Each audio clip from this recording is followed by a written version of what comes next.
My husband's estate of $80 million, as well as this house, will be passed down to me. We don't have any children, so everything is mine, my sister-in-law speaks with such pride.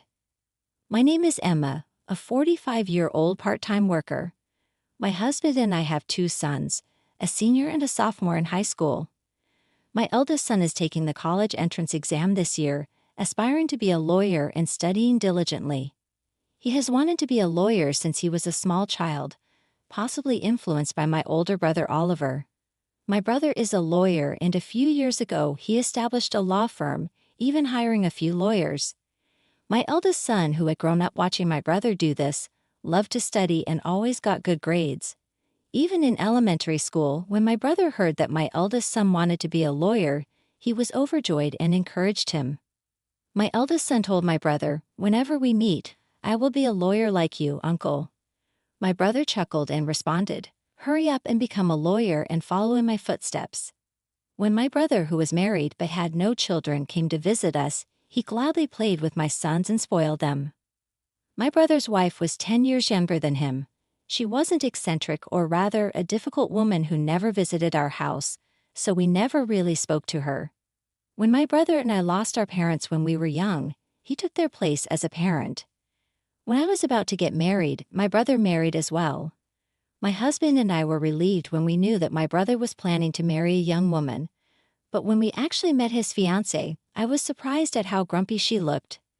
We were expecting a happy face because she was about to marry my brother, but she looked at us with a sulky look.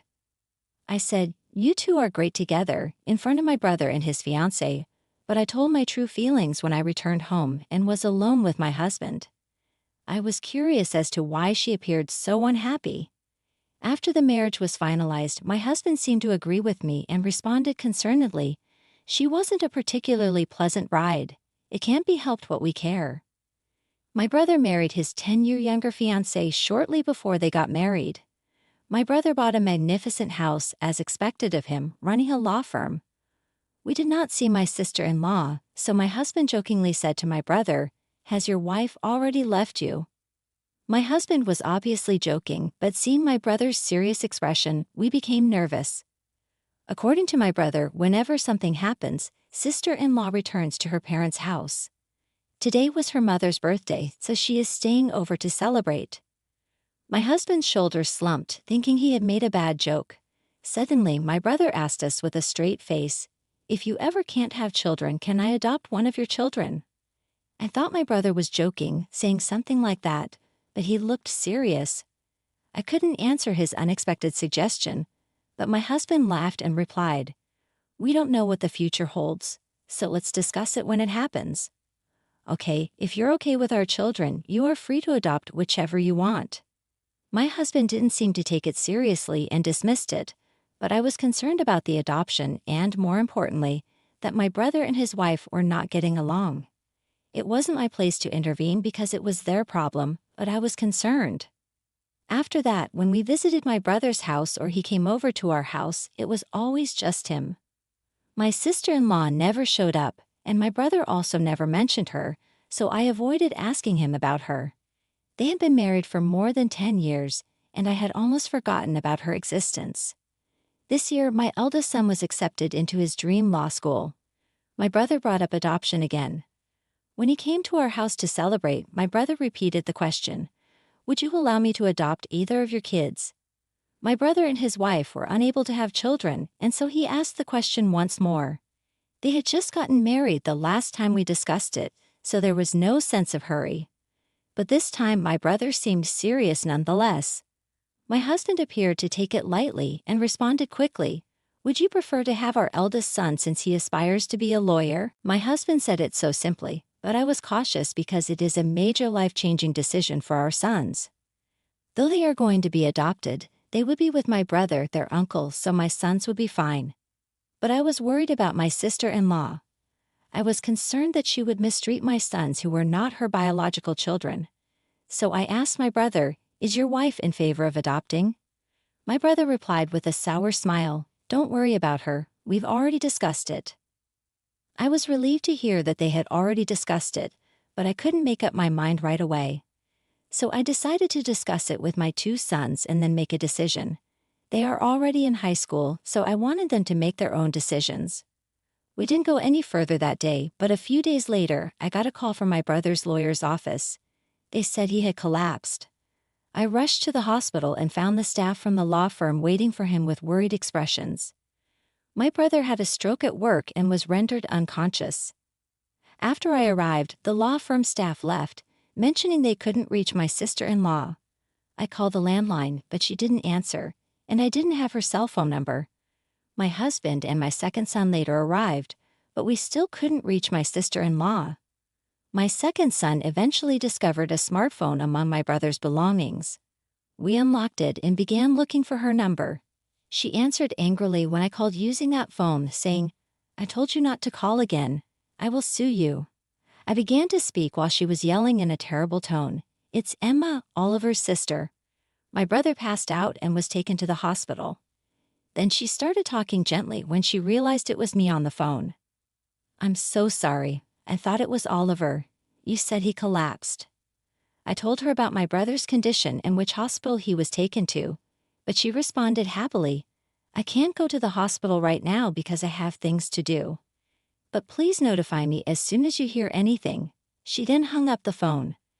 I wondered if she had more important things to do. Even her husband is sick. Now that we know my sister-in-law cannot be any help, we decided to take care of my brother. Since my oldest son had finished his university entrance exams and was relaxing at home most of the time, he visited my brother every day on my behalf.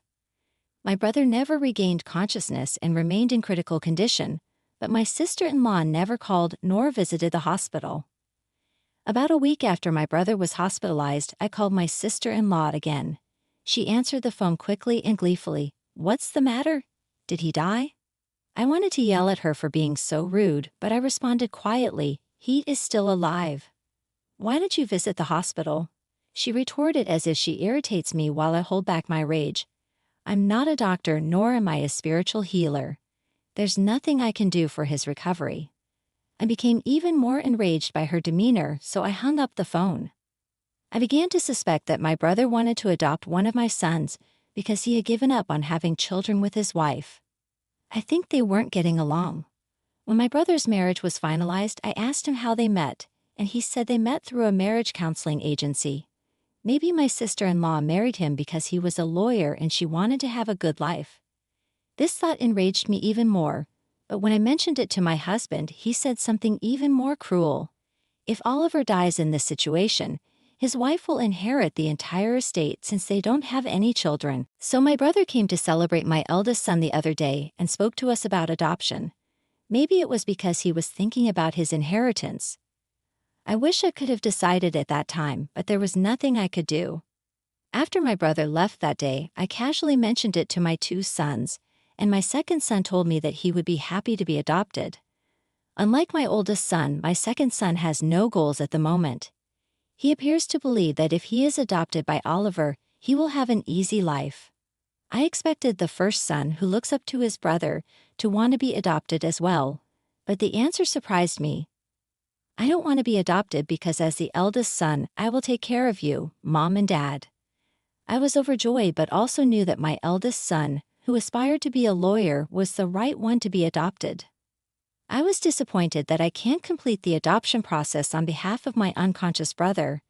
I do not want my brother's inheritance, but I also do not want to give even a penny of his property to my sister-in-law, who appears to be awaiting his death. I could only hope for my brother's recovery, but he never recovered. My brother passed away a few days later, and I had no choice but to contact my sister-in-law. "My brother recently passed away. Can we do a funeral?" My sister-in-law, who had been waiting for the news of my brother's death, responded cheerfully, "Everything is up to you. Please do not appoint me as a pallbearer. I don't want to deal with any formalities." When I was about to lose it, she quickly hung up the phone. After all, my husband and I planned the funeral. Staff from the law firm helped us in a variety of ways. My husband was also concerned about the firm's future, but my brother had taken care of that. Though my brother was the firm's representative lawyer, he delegated management to someone he trusted. So the law firm as a corporation will continue to operate without a problem. Many people came to my brother's funeral, and so many wreaths were brought that they couldn't fit in the hall. Then I realized how wonderful my brother was once again. My son also assisted at the funeral. But when my second son saw the presidents of major corporations, politicians, and others who had also attended, he was really frustrated. I knew I should have been adopted. I had no idea how amazing he was. My husband and I both felt we could kind of understand his sorrow.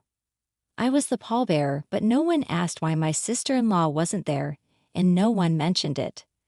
I wondered if we were the only ones who knew my brother had married. My brother and his wife did not have a wedding.